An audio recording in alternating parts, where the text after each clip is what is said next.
ఆయన గోవులను కాపాడాడనుకోండి గోవింద. ఎప్పుడూ శుభములను మాత్రమే అనుగ్రహిస్తాడనుకోండి ఆయన శివ. ఆయన గుణముల చేత ఆయనకి నామం వచ్చింది, కానీ ఆయన కూడా పుట్టిన తరువాత తల్లిదండ్రులు బాలసారి చేసి పెట్టిన పేర్లు కావు. కాబట్టి అటువంటి భగవంతుని యొక్క నామాన్ని పట్టుకోవడానికి కలియుగంలో ఏం చేశారంటే నియమం పెట్టలేదు.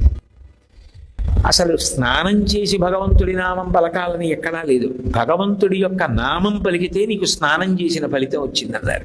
ఇప్పుడు స్నానం చెయ్యలేనంత శారీరక బలహీనత ఏర్పడింది అనుకోండి, అంత జ్వర తీవ్రతతో ఉన్నాడనుకోండి, గోవిందేతి సదా స్నానం, గోవిందా గోవిందా గోవిందా అనుకున్నాడు అనుకోండి, 3 మాటలు కూడా అక్కర్లా, గోవిందా అన్నాడు అనుకోండి స్నానం చేశాడని గుర్తు.